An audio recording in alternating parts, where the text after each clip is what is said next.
It was the deadliest attack on American ships since World War II. 34 sailors were killed aboard the USS Liberty after Israeli fighter jets fired on the Liberty during the Six-Day War back in 1967. So why don't more of us know about the story of this ship? Well, a father and son team are trying to change that. We are joined now by John Scott, who was an officer on the Liberty and the damage control engineer, and his son, James Scott, an investigative writer and the author of Attack on the Liberty. Gentlemen, thank you both for coming in today. John, I have to ask you, what was that day like? Well, it started off, it was a great day for me. It was my 24th birthday, June the 8th, 1967, and I was looking forward to a good day. The weather was great. I had the 4 to 8 watch on the bridge that morning. Got to see the first light of the day and got to spot the first observation plane that came out from Israel to fly around the ship and identify us and take back off towards Israel. And other than that, it was just a great day until out of the blue we got attacked. And obviously many casualties there. The attack was fast and furious, and it looked very much like the Israelis wanted very much to sink the ship and leave no survivors, which we know in retrospect was exactly what they intended. And so there was some premium on getting an SOS out. Israeli planes are strafing the deck. They're pouring napalm on the deck. And this courageous guy from Texas just goes out there, finds one end of the antenna, realizes that there's a cable that's been destroyed on the deck, goes back, gets some, I say, baling wire. The commander of the 6th Fleet issued these instructions to send the jets, and they were sent. Now, bear in mind, the casualties were severe, but not as severe as they ended up being. Because most of the crew, of course, was below deck, including those from NSA or seconded to NSA who were intercepting the Egyptian, Russian, and, dare I say, Israeli communications.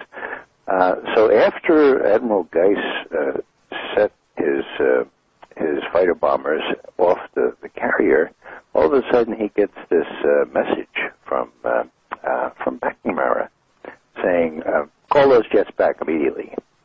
And Guy says, I'm sorry, sir, one of my ships is being attacked. I'm not going to do that unless I can speak to your superior officer. He said that to the Secretary of Defense? Yeah. And guess what? LBJ is on the other line. And Yep, and he gets right on. And he said, you call those jets back right away. I don't want to embarrass my ally, Israel. And so Admiral Geis called the jets back. Now, what's the significance of that? Well, if those jets arrived on the scene, they would have arrived in time enough to prevent the torpedo boats, 3 of them, 60 tons each, from firing their torpedoes, one of which hit the NSA unit there below deck, killed 25 immediately, and disabled, of course, the entire intercept operation. So there you have 25 people that would have been not killed, and they were added to it ended up being 34 that were killed, 174 that were wounded, and that amounts to two-thirds of that crew of 294. So this was an incident that was not just a paltry little thing, it was a deliberate attack. We know from the intercepts between, pilot to control tower. But that's an American flag. That's an American flag. Bomb it. Strafe it. Carry out your orders. These things were heard by my colleagues. I was on sort of active duty, you might say, at the CIA at the time. And I know that my colleagues heard the attack.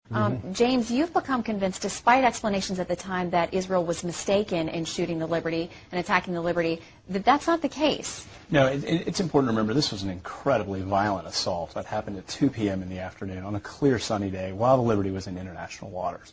It would go on for 67 minutes approximately. And at the end of that, 34 Americans would be killed and 171 injured. Essentially 2 out of every 3 men on board the ship would either be killed or injured.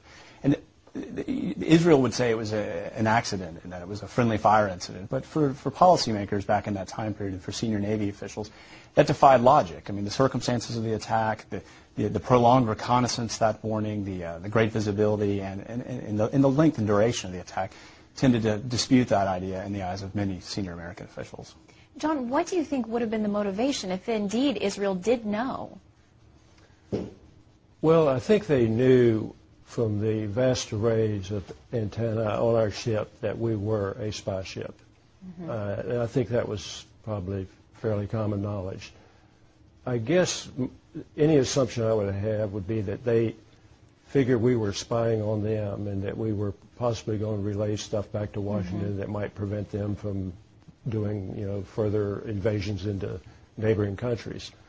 That's just my guess. I don't know the real motives, and I don't think anyone at this point knows for sure. Ask you this. Sure. They must have had some real good reason to want to attack an American boat, because just think, if the truth got out to the American people at large that Israel had committed an act of war such as this, then that could cost American support for Israel over the long term. I mean, this is a major gamble they were playing. Why in the world would Israel do such a thing, Ray? Why they did it? There are two reasons that I give equal possibility to. First one is that their plan was to take the Golan Heights starting on the 9th of June. This was the 8th of June. They couldn't communicate with their forces up there in Golan Heights without the Liberty intercepting the messages. And so, what do? Well, if you're pretty sure that the U.S. is going to have to let you off on this, you destroy the ship, you sink all the tapes as well, and you destroy all the survivors, so that you can go up on the Golan and not give the U.S. the opportunity to bang on you again and say, look, don't do it. In other words, in the Israeli frame of mind, it was better to ask for forgiveness rather than for permission. And that's precisely what they did. They went up on the Golan the next day. They didn't want us to know about it. They didn't want us to interfere with their plans.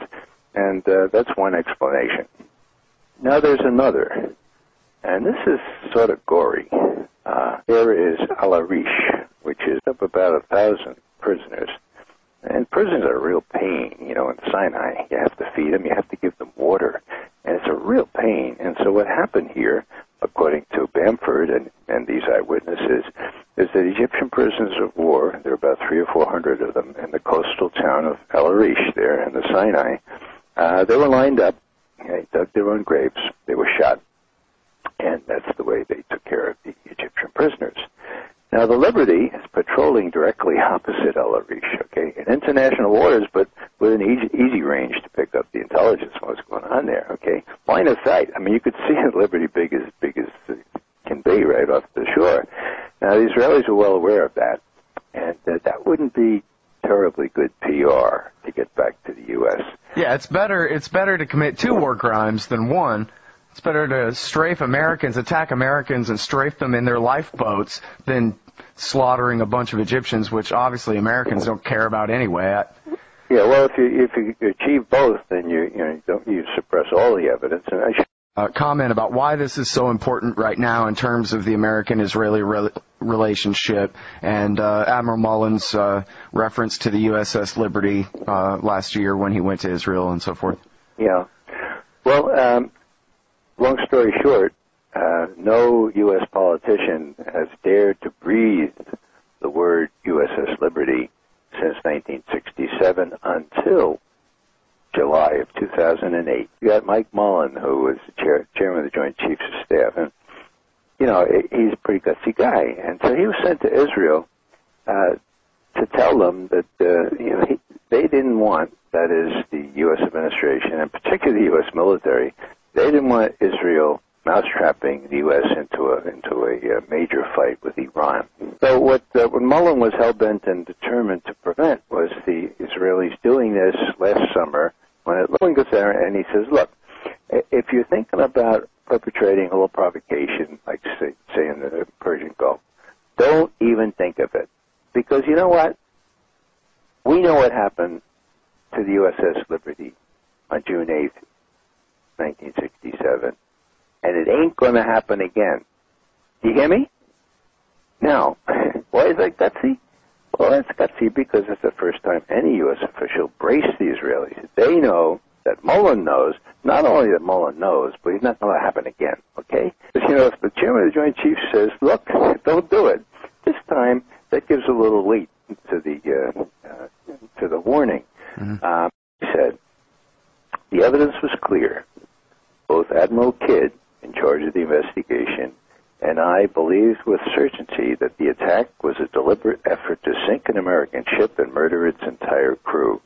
Not only did the Israelis attack the ship with napalm, gunfire, and missiles, Israeli torpedo boats machine gunned 3 lifeboats that had been launched in an attempt by the crew to save the most serious wounded. That's a war crime.